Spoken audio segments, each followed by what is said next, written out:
أعوذ بالله من الشيطان الرجيم.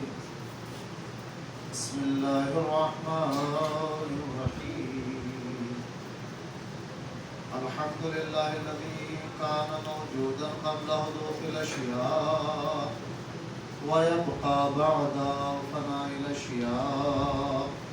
تفرد بالأولية والقدم ووصنا كل شيء ما عدا بالفناء والعدم. كما قال هذا شأنه كل شيء خالق إلا وجه الله كل نفس ذائقة الموت. وقال كل من عليها فان ويبقى وجه ربك ذو الجلال والإكرام. سبحان من لا يخفى إليه اختلاف النيات ولا يعذب عنه معاصي العباد في الخلوات. سبحان الله الذي منه خلقة العباد وإليه المعاد. فمن يعمل مثقال ذرة خيرا يره ومن يعمل مثقال ذرة شرا يره. نشهد أن محمدا نبيه وحبيبه وسيد المرسلين وشفيع المذنبين. وصلى الله على محمد وآله الطيبين الطاهرين.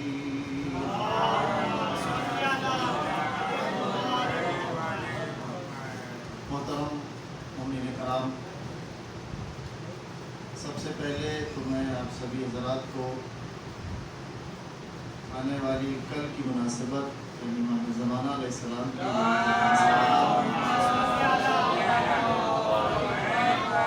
مبارکباد پیش کرتا ہوں، اور یہی مبارکباد ہم سب مل کے بذریعہ صلوات امام زمانہ علیہ السلام کی خدمت میں پیش کرتا ہوں۔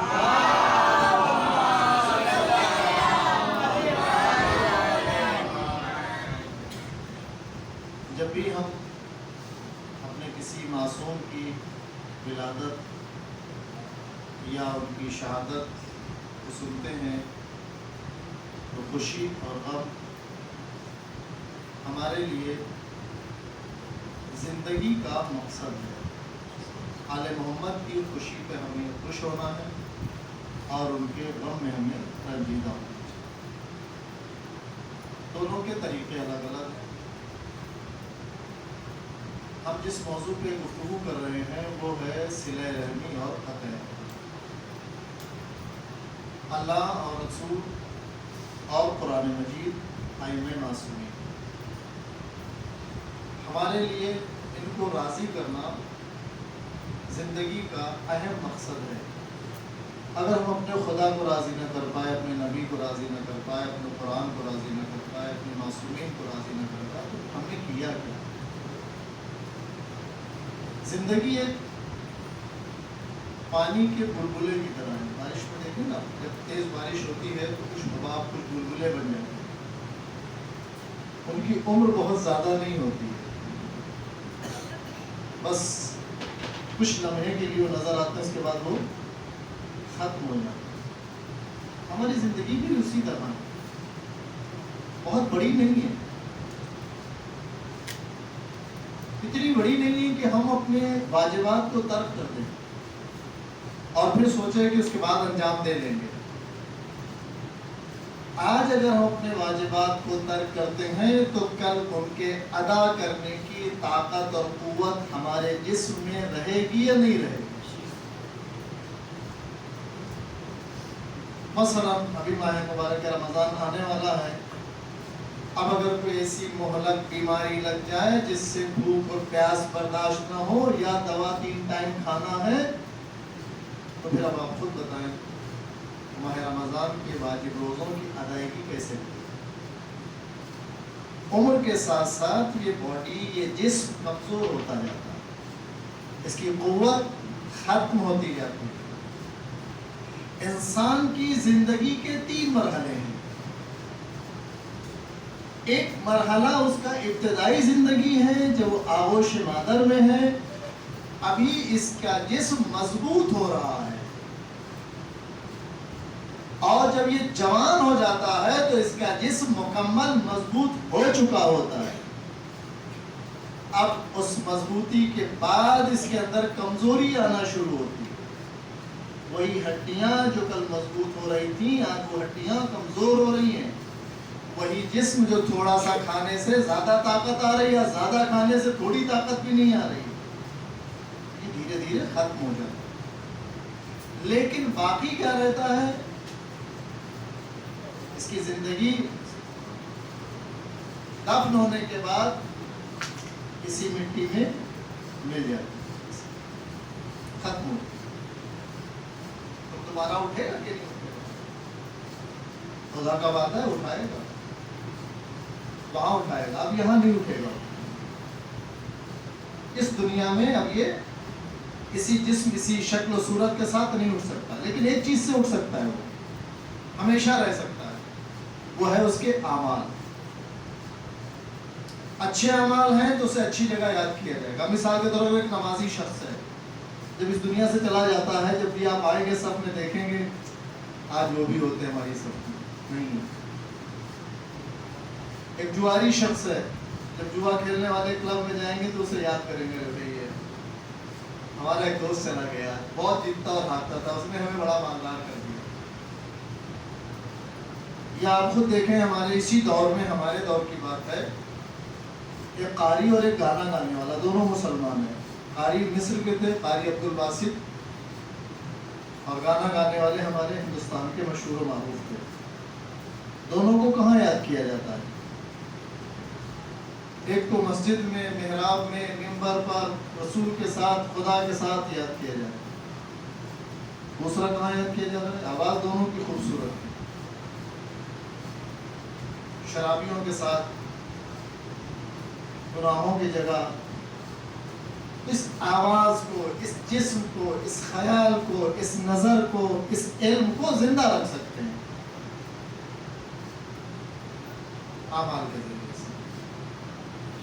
لیکن جب ہم اپنے گھر میں ہی فیلئر ہو جائیں، ہم اپنے ہی گھر میں فیل ہو چکے ہیں، صلہ رحمی اور قطع رحمی کہ ہمیں حقوق نہیں پتہ ہے، گناہ اور ثواب نہیں پتہ ہے، تو پھر ہم معاشرے کو کیا دے سکتے ہیں؟ کون سا بیٹا معاشرے کو دیں گے، کون سی بیٹی معاشرے کو دیں گے؟ معاشرے سے لائیں گے کیا؟ لانا بھی ہے نا۔ تو پھر ہم اس میں اندازہ لگائیں، سب سے پہلے تو دیکھیں صلہ رحمی ہے کیا چیز اور قطع رحمی کیا ہے، دونوں ہے کیا۔ ایک آسان سا سب سے چھوٹا تاکہ بچے سمجھ جائیں، اپنے رشتہ داروں کو اچھی نظر سے دیکھنا، یہ صلہ رحمی، سب سے چھوٹی صلہ رحمی یہی ہے، آپ اچھی نظر سے دیکھیں۔ اس سے چھوٹی صلہ رحمی کیا ہے؟ سلام کر دیں۔ اس سے چھوٹی کیا ہے؟ جواب دے دیں۔ قطع رحمی بس اس کا برعکس، اپوزٹ سمجھ لیں، اپنے عزیز و اقارب کو گری نظر سے دیکھنا، اپنے عزیز و اقارب کی توہین کرنا، یہ قطع رحمی۔ دو چیزیں ہیں، اور میں اس لیے لے کے آتا ہوں، یہ کتاب ہے گناہ کبیرہ، شہید محراب آیت اللہ العظمیٰ دست غیب شیرازی کی، میں اس کے حصے آپ کے سامنے لے کے آتا ہوں، ورنہ یہ میٹر ایسا ہے کہ کہیں نہ کہیں ہر ایک کنیکٹڈ ہے، اور وہ کنیکٹڈ ہے تو یہ سمجھے گا شاید میری چغلی مولانا سے کسی نے کر دی، مولانا نے منبر پڑھ دیا، اکثر لوگ ایسا کر دیتے ہیں، لیکن میرا رویہ یہ نہیں ہے۔ اللہ اور رسول اور قرآن مجید، اس کے سب سے بعد میں ائمہ معصومین، پہلا خدا ہے، اطیع اللہ، اللہ کی اطاعت کرو، اطیع الرسول، اس کے رسول کی اطاعت کرو۔ کہاں ہے یہ؟ قرآن مجید میں۔ وَأُولِي الْأَمْرِ مِنْكُمْ، ان صاحبان امر کی اطاعت کرو جو پیغمبر کے جانشین ہیں۔ ہم اس کا الٹا کرتے ہیں، امام کی اطاعت ہی اسی لیے کر رہے ہیں کہ خدا راضی ہو جائے، امام کو مانی ہی اسی لیے رہے کہ اللہ راضی ہو جائے، رسول راضی ہو جائے، قرآن کے ساتھ ہو جائے، نہ کہ ہم ان تینوں کو ہٹا دیں گے اور خالی ہمارے لیے امام ہے۔ یہ تینوں کنیکٹڈ ہیں ایک دوسرے سے۔ خالق خدا ہے، خدا نے پیدا کیا ہے، ہر طاقت خدا کے لیے، انک علی کل شیء قدیر۔ تو ہم یہاں پر کچھ احادیث اور کچھ آیات کے ترجمے آپ کے سامنے پیش کریں گے، اگر ہم عربی متن بھی پڑھیں گے تو وقت زیادہ ہو جاتا ہے اور اب تک بات کم پہنچ پائے گی. ہر وہ کام جو خاندانی اعتبار سے ایک دوسرے عزیز اور اقارب کو کمتر سمجھنا یہ قطع رحمی ہے، اور اس سے بہتر سمجھنا یہ صلہ رحمی. صلہ رحمی کے درجات کیا ہیں، مقام کیا ہے؟ شہید ثانی علیہ الرحمہ صلہ رحمی کے درجات کچھ یوں بیان فرماتے ہیں. روایات سے معلوم ہوتا ہے کہ صلہ رحمی کا اعلیٰ ترین درجہ یہ ہے کہ رشتہ داروں کو اپنے نفس کی طرح سمجھیں، اپنی طرح سمجھیں. جیسے ہم ہیں ویسے ہی وہ ہے. وہ ہماری زندگی کا، ہمارے بدن کا، ہماری آنکھوں کا ایک پارٹ ہے، ایک حصہ ہے. اپنے نفس کی طرح سمجھیں اور ان کے ساتھ سلوک اسی طرح سلوک کرے جیسا وہ اپنے ساتھ سلوک کرنا چاہتا ہے. یعنی آدمی جو کچھ خود اپنے لیے چاہے وہی اپنے عزیز و اقارب کے لیے بھی چاہے.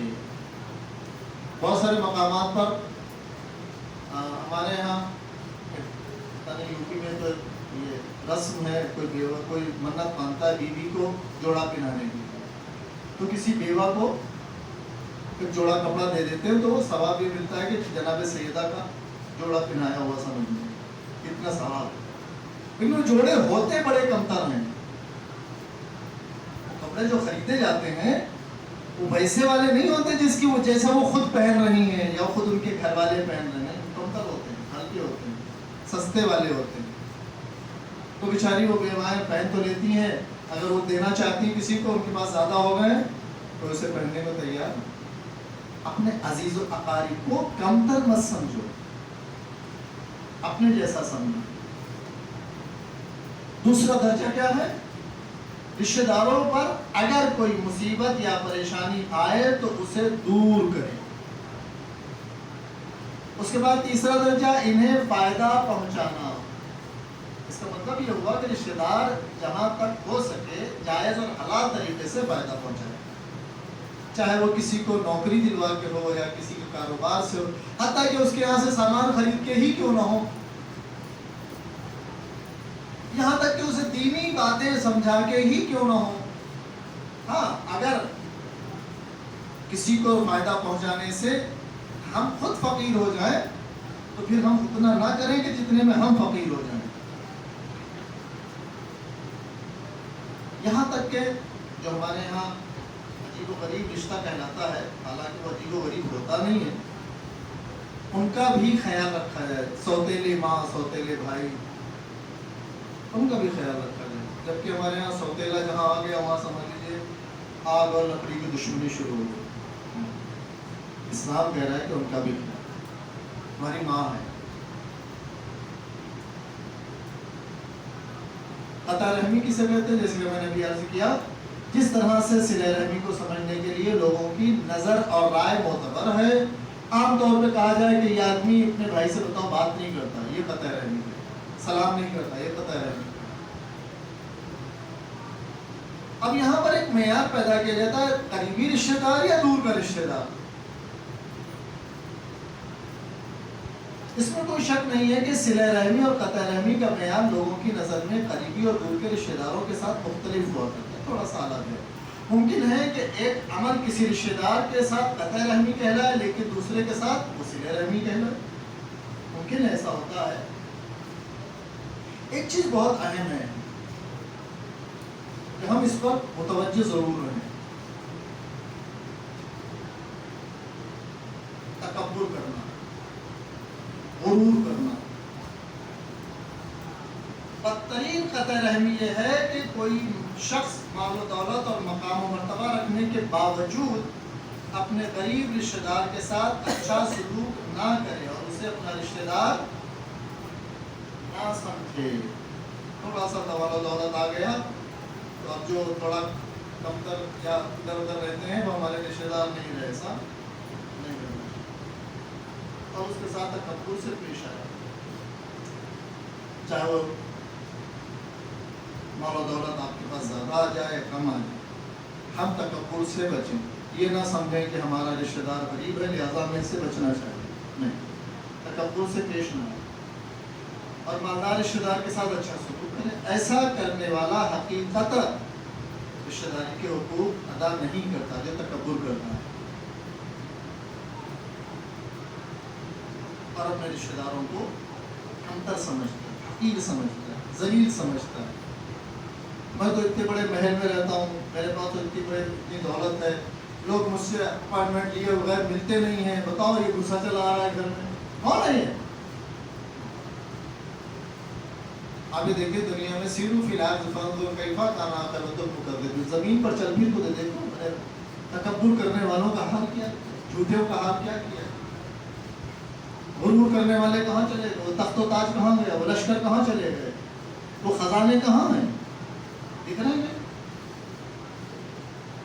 جو کل غریب تھے آج امیر ہو گئے، جو امیر تھے آج غریب ہو گئے.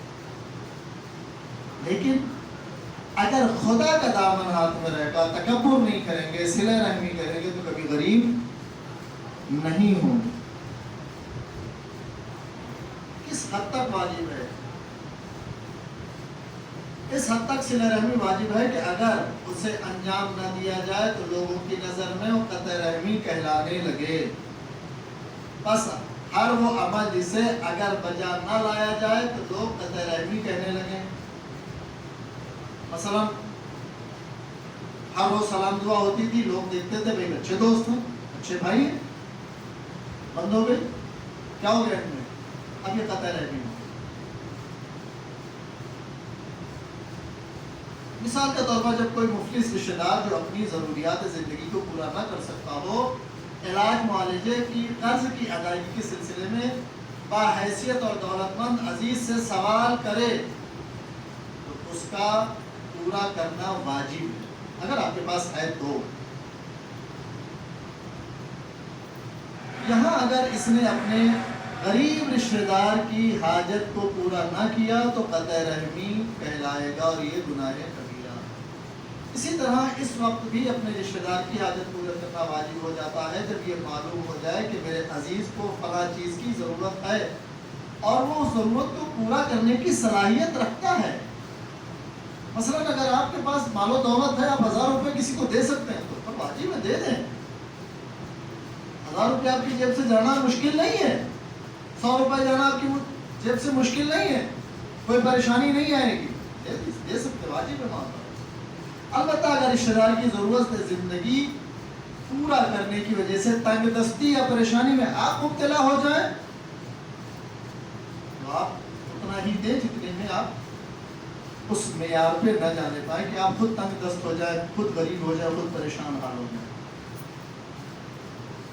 معیار کیا ہونا چاہیے صلہ رحمی اور قطع رحمی؟ میں اس لیے عرض کر رہا ہوں کہ ہم بڑی محنت سے نمازیں ادا کرتے ہیں، بڑی محنت سے پیسہ کماتے ہیں، خمس نکالتے ہیں، اناج آتا ہے اس کی زکوٰۃ نکالتے ہیں، دور دور سے محنت کر کے نماز جماعت میں پہنچتے ہیں، جمعہ پڑھنے جاتے ہیں، قرآن پڑھتے ہیں، مجلس سید الشہداء برپا کرتے ہیں، اور ایک عمل ہمارے سارے اعمال کو کھا سکتا ہے.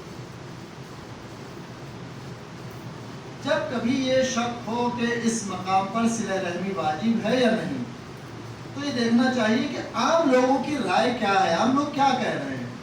کہ اس ایسا مثال کے طور پر ایک بھائی ہے جس کے گھر میں کھانے کو نہیں ہے، یا ایک رشتہ دار ہے جس کے گھر میں کھانے کو نہیں ہے، ہمارے گھر میں ہے، ہم ایک ٹائم کا کھانا دے سکتے ہیں، اور لوگ کہیں گے اگر یہ ایک ٹائم کا کھانا دیتا تو اس کے حالات آج ایسے نہ ہوتے، تو ہمارے پر واجب ہو جائے گا ہم اسے ایک ٹائم کا دے دیں.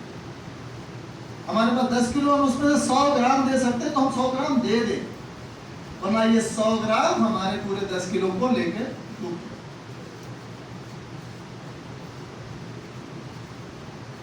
بعض ایسے ہیں کہ جس کے ساتھ واجب ہے، بعض ایسے رشتہ دار ہیں جن کے ساتھ مستحب ہے. مثال کہ ایک آدمی ہے، رشتہ دار ہے، ماشاءاللہ کھاتے پیتے ہیں، ان کے گھر میں مال و دولت کی کمی نہیں ہے لیکن حسن اخلاق کی کمی ہے، وہ آپ دے سکتے ہیں. اچھے ساتھی کی کمی ہے، وہ آپ دے سکتے ہیں. اچھے رشتہ دار بن سکتے ہیں، ہم بنا سکتے ہیں. مستحب ہے ایسے لوگوں کے لیے، کہیں واجب ہے اور کہیں مستحب ہے. جن کے پاس سب کچھ ہے، ہم دین کی باتیں ہی بتا سکتے ہیں، یہ بھی ہمارے لیے فرض کی ادائیگی ہے. اب ایک آدمی ہم سے لڑے جا رہا ہے، قطع رحمی کیے جا رہا ہے، تو ہم کیا کریں؟ اکثر و بیشتر دیکھنے میں آیا ہے کہ جب کسی کا کوئی رشتہ دار اپنے کسی دوسرے رشتہ دار کے حق کو پورا نہیں کرتا اور قطع رحمی کرنے لگتا ہے تو جواباً پہلا شخص بھی اپنے خاندانی تعلقات توڑ لیتا اور اپنے آپ کو حق پر سمجھتا ہے۔ ایسا کرنا شرعی نقطۂ نظر سے حرام ہے۔ رسول اکرم صلی اللہ علیہ وآلہ وسلم ارشاد فرماتے ہیں اپنے رشتہ داروں کے ساتھ قطع رحمی مت کرو، خواہ وہ تم سے صلہ رحمی نہ کریں۔ وہ تم سے نہیں کر رہے ہیں لیکن تم مت کرو۔ امام جعفر صادق علیہ السلام ایک مقام پہ فرماتے ہیں، ان کے پاس عبداللہ ابن سنان آئے اور انہوں نے پوچھا امام سے، چھٹے امام سے، میرا ایک چچا زاد بھائی ہے، میں اس سے صلہ رحمی کرتا ہوں اور تعلقات قائم رکھنا چاہتا ہوں، لیکن وہ مجھ سے قطع رحمی کرتا ہے اور تعلقات توڑنا چاہتا ہے۔ یہ ایسی باتیں ہیں جو ہمارے سب کے ساتھ روز ہو رہے ہیں۔ میں اسی لیے پیپر لے کے آیا ہوں تاکہ اگر آپ کو شک ہو تو اس کتاب میں جا کے دیکھ سکتے ہیں، لفظ ٹو لفظ پڑھ رہا ہوں۔ مولا میں تو تعلقات قائم رکھنا چاہتا ہوں اور وہ مجھ سے تعلقات توڑنا چاہتا ہے، اب تو میں تنگ آ کر اس رویے کی وجہ سے اس سے تعلقات ختم ہی کر لینا چاہتا ہوں۔ امام نے جواب میں فرمایا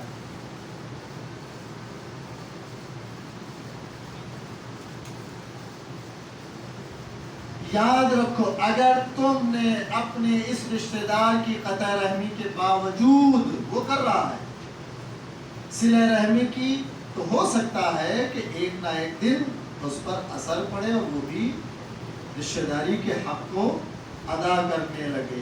اس طرح تم دونوں پر رحمت الہی نازل ہوگی۔ اگر تم نے بھی ویسے ہی کیا تو دونوں رحمت الہی سے محروم ہو جاؤ گے۔ اکثر ہمارے یہاں ہوتا ہے کہ اس نے ہمارے ساتھ ایسا برا کیا تو ہم بھی اس کے ساتھ ویسا ہی کریں۔ رسول اکرم صلی اللہ علیہ وآلہ وسلم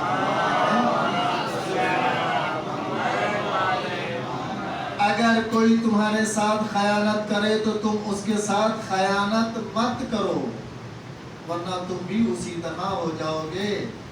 اسی طرح اپنے رشتہ دار کے ساتھ ترک تعلق مت کرو، چاہے وہ تم سے بے تعلقی اختیار کیوں نہ کر لے۔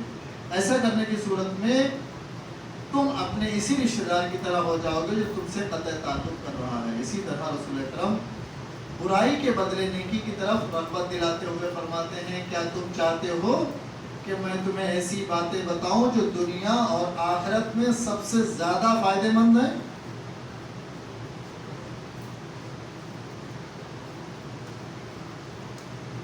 لوگوں نے کہا ہاں یا رسول اللہ، ضرور ارشاد فرمائیے۔ رسول کی باتیں، قرآن کی باتیں اور معصومین کی باتیں ہماری باتوں کی طرح نہیں کہ بحث کرتے رہے اور بحث کرتے کرتے بات کہاں سے شروع کی کہیں ختم ہو گئی۔ رسول کی باتیں قیامت تک کے لیے ہمارے لیے مشعل راہ ہیں، معصومین کی باتیں بھی قیامت تک کے لیے ہمارے لیے مشعل راہ ہیں۔ وہ ایسی روشنی ہے جو ہم اگر حاصل کریں تو گمراہی سے بچ سکتے ہیں۔ بس یہ آخری حدیث میں پڑھ دوں۔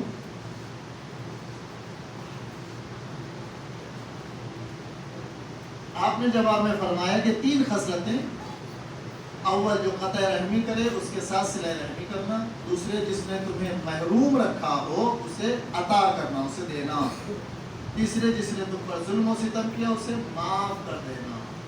روایات میں معصوم اس سے اس بات کی طرف نشاندہی ہوتی ہے کہ رشتہ داری کے حقوق کی ادائیگی ضروری ہے، وہ رشتہ دار شیعہ ہو یا سنی ہو، متقی پرہیزگار ہونا یا فاسق و فاجر ہی کیوں نہ ہو، یہاں تک کہ رشتہ دار مسلمان ہو یا کافر، سب کے حق کو ادا کرنا اور صلہ رحمی کرنا ضروری ہے۔ کسی مسلمان رشتہ دار کے کافر ہو جانے سے بھی حق رشتہ ختم نہیں ہو جاتا۔ ابن حمید نے امام جعفر صادق علیہ السلام سے سوال کیا، میرے رشتہ دار میرے مذہب پر نہیں ہیں، کیا ان کا مجھ پر کوئی حق ہے؟ حضرت نے جواب میں فرمایا کیوں نہیں، رشتہ داروں کے حقوق کسی بھی وجہ سے ختم نہیں ہوتے، خواہ رشتہ دار کافر ہی کیوں نہ ہو۔ ہاں اگر رشتہ دار مسلمان ہوں تو انہیں دو حق حاصل ہوتے ہیں، پہلا حق رشتہ داری کی وجہ سے اور دوسرا حق مسلمان ہونے کی وجہ سے۔ ہم غور کریں کہ اگر ہم اپنے امام کے ساتھ جانا چاہتے ہیں اور ہم صلہ رحمی کرتے ہیں تو کیا ہم اکیلے جائیں گے؟ ہمارے خاندان کے سارے جوان ہمارے ساتھ ہوں جو امام کے ساتھ جانا چاہیں، کیوں؟ رحمت الہی ساتھ میں ہوگی۔ لیکن جو ہم رحمت الہی سے ہی محروم ہیں تو ہم اپنے امام کے ساتھ کس طرح جائیں؟ ہم اپنے امام کے پاس کیسے پہنچیں گے؟ اور یہ آنے والی جو شب ہے یہ بڑی مبارک شب ہے، ایسی شب ہے اس میں شب قدر سے شب کم نہیں ہے، اس میں جو بھی دعا کریں گے جائز حلال خدا اسے رد نہیں کرتا ہے۔ لہذا آج کی شب میں جو آنے والی ہے امام کی ولادت ہے، خوشیاں ایسے منائیں جس سے اللہ راضی ہو، خوشیاں اس طرح منائیں۔ اگر کوئی رشتہ دار، کوئی دوست، کوئی مومن پریشان حال ہے، اس کی پریشانی دور کرنا یہ خوشیوں کا بہترین طریقہ ہے۔ بسم اللہ الرحمن الرحیم، قل هو اللہ احد اللہ الصمد لم یلد ولم یولد ولم یکن له کفوا احد۔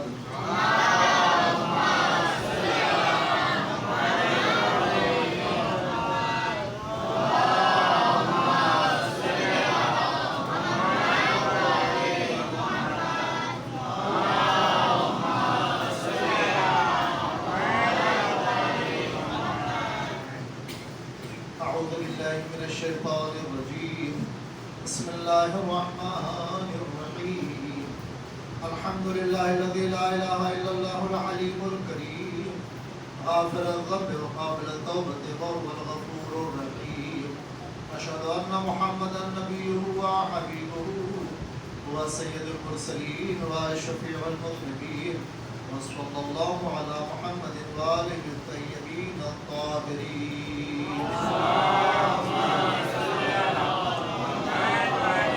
اللهم صل على امير المؤمنين قائد الغر المحجلين حادينا وسيدنا علي بن ابي طالب عليه السلام،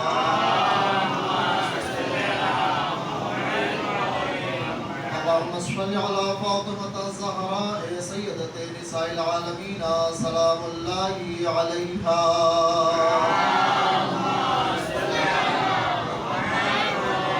اللهم صل على امام المتقين سيد شباب اهل الجنة حسن والحسين عليهم السلام،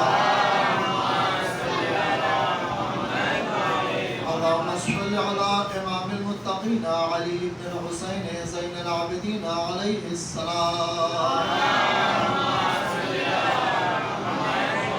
اللهم صل على امام المتقين محمد بن علي عليه السلام، اللهم صل على امام المتقين جعفر بن محمد عليه السلام، اللهم صل على امام المتقين موسى بن جعفر عليه السلام، اللهم صل على امام المتقين علي بن موسى الكاظم عليه السلام،